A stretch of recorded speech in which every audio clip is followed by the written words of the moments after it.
জগন্নাথ দেবের যে এই যে জগন্নাথ দেব এবং বলদেব এবং সুভদ্রা মহারানী এই তিনজনের যে স্নান করায় পুরী হবে সেখানে জল কতগুলো লাগে জানেন? জল 108টা খাড়া জল লাগে। আর দুধ কতগুলো লাগে? বলছে 1.5 মণ। এতগুলো দুধ এবং এতগুলো জল লাগে দিয়ে তাদেরকে স্নান করানো।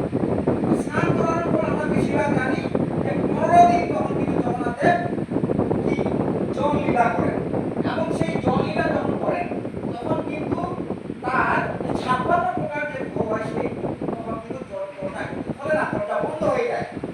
আর ভোগ তখন কিন্তু সে গ্রহণ করেন না। যেমন আমাদের জল আসলে আমরা কি কিছু খাই? খাই কি? খাই না। ঠিক তদ্রুপ জগন্নাথ দেব কিন্তু ওই সময় কিন্তু খায় না এবং জলটা কিন্তু বন্ধ থাকে।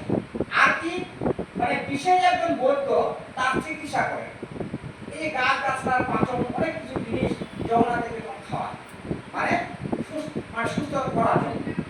তো এইভাবে 15 দিন পর্যন্ত জলটা কিন্তু বন্ধ থাকে এবং কোনো ভক্ত ভগবানকে কিন্তু ওই সময় দর্শন করতে পারে না। তো আমরা এটা জেনে এসেছি। এইবার একটা আমি নতুন জিনিস মানে জানাবো, যেটা হচ্ছে কি যে কিভাবে জগন্নাথ দেবের জ্বর আসে। তো জগন্নাথ দেবের একটা পরম ভক্ত ছিল, সেই ভক্তের নাম হচ্ছে মাধব দাস। তো মাধব দাস এমনই ভক্ত ছিলেন মানে জগন্নাথ দেবের সঙ্গে সীমিত ভক্ত ছিলেন। এই মাধব দাস হঠাৎ এক সময় তার দুরারোগ্য রোগ হওয়ার পর মাধব দাস যেহেতু একা, তিনি এমন জ্বর হয়ে গেছে, পাড়ার লোকজন দেখতে গেছে। এবার পাড়ার লোকজন যখন দেখতে যায়, পাড়ার লোকগুলো তখন বলছে যে দেখো তোমার তো কেউ নাই দেখাশোনা করার, আর তোমার যেভাবে জ্বর হয়েছে তো আমরা ওষুধপত্র নিয়ে আসি, তোমার একটু সেবা শুশ্রূষা করি। হ্যাঁ, তো এটা তো আমাদের কর্তব্য।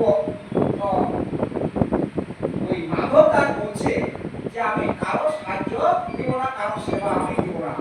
যদি স্বয়ং যদি জগন্নাথ দেব যদি আমাকে যদি এটা যদি সহযোগিতা করে সাহায্য করে তবে আমি সেটা গ্রহণ করতে পারি। আমি কিন্তু তোমাদের কারো সাহায্য দিব না। মানে জগন্নাথের উপর পুরা বিশ্বাস। এইরকম করতে করতে তখন আস্তে আস্তে জ্বরটা বেড়ে যাচ্ছে। এমন অবস্থা ওই মাধব দাস বিছানাতেই পায়খানা প্রস্রাব করা শুরু করেছেন। আমার তো মানে কেউ নাই যে তাকে ওই সমস্ত বিছানাগুলো একটু পরিষ্কার করে দেবে। তখন জগন্নাথ দেব স্বয়ং তখন কিন্তু তিনি আর থাকতে পারলেন না। তার ভক্তের এই যে করুণ অবস্থা, এই করুণ অবস্থার জন্য তিনি থাকতে পারলেন না, তিনি নিজেই চলে আসলেন। আসার পরে কি হলো, তিনি নিজের হাতে তিনি ওই যে পায়খানা টায়খানা লাগানো যে বিছানাপত্র পায়খানা প্রস্রাব ওগুলো সম্পূর্ণ দিয়ে দিয়েছে পরিষ্কার করে এবং তার ওষুধপত্র খাওয়াই একদম তাকে মানে সুস্থ করা শুরু করলেন। এবার সুস্থ করতে করতে যখন একদম মোটামুটি ভালো হয়ে গেলেন, তখন মাধব দাস তখন বলছে জগন্নাথকে যে হে প্রভু, আপনি এরকম আমার সেবা করছেন নিজের হাতে, এরকম পায়খানা টায়খানা গুলো আমার নোংরা জিনিস এগুলো আপনি নিজের হাতে আপনি পরিষ্কার করছেন আর আমাকে ভালো করছেন। তো আপনি তো প্রতিদিন তো ভালো হয়ে যায়, কি ভালো হবে কিনা বলেন? আমরা প্রতিদিন হবে না, জগন্নাথের ভালো হবে কিনা? ভালো হবো। তো এইটা আপনি কেন বলছেন না? এবার জগন্নাথ দেব এবার মাধব দাসকে বুঝাচ্ছে, দেখো এই যে জ্বর হোক যা কিছু হোক ব্যাধি হোক এটা কিন্তু পাপ কর্মের ফলে হয়। এখন যদি তুমি এই যে পাপের ফলে তুমি এটা এখন তুমি ভোগ করছো, এটা যদি তুমি এখন ভোগ না করো তাহলে তোমাকে আবার বসে করে নিতে হবে, আবার এটা ভোগ করতে হবে। আর আমি চাই যে এই সুযোগে তুমি এখন তোমাকে আমি নিয়ে চলে যাবো আমার হরে কৃষ্ণ। এইবার আর জগন্নাথ দেব আরেকটা কথা বলেছিলেন যে দেখো আমার ভক্তরা যখন আমার সেবা যখন করে তখন আমি দেখি ভক্তরা খুব আনন্দ পায়। তো আমারও তো ইচ্ছা হয় ভক্তের একটু সেবা করতে। হরে কৃষ্ণ। দেখেন জগন্নাথ দেব আবার সেবা করতেছে ভক্তের, আর আমরা সেবা করবো না, আমরা সেবা নিব। হরে কৃষ্ণ। এটা হচ্ছে পার্থক্য। আমরা সেবা নিব, আমরা সেবা দিব না। আর জগন্নাথ দেব কি বলছেন? সেবা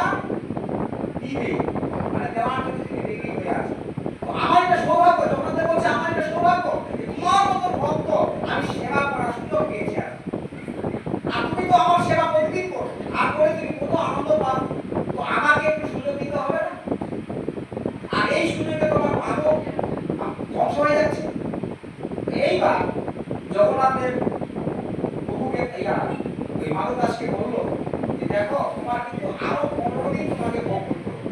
তাহলে তোমার জ্বর সম্পূর্ণভাবে এখন সেরে যাবে।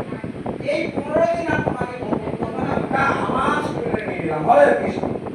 আর এই 15 দিন যখন জগন্নাথের নিয়ে নিলেন, তখন জগন্নাথের জ্বর অবস্থা তিনি ওই ভোগ ঠাকুর যেটা ওই মাধব দাসের জ্বর, ওই মাধব দাসের জ্বর তিনি 15 দিন তখন তিনি কৃষ্ণের সঙ্গে সাই হয়ে থাকেন প্রতি বছর। তাহলে ভক্তের জ্বর কে বহন করছেন? জগন্নাথের স্বয়ং। তাহলে এরকম যদি ভক্ত হতে পারে, তাহলে আপনাদের সমস্ত কিছু দায় দায়িত্ব নিবে জগন্নাথের। হরে কৃষ্ণ। জয় জগন্নাথ বলতে সুভদ্রা মহারানী কি জয়। জগন্নাথ হরি বল। এই হচ্ছে জগন্নাথ দেবের যে মানে জ্বরের যে লীলা, এবং 15 দিন ব্যাপী তিনি যে মন্দিরে যে থাকেন, আর আমরা বেশিরভাগ জেনে এসে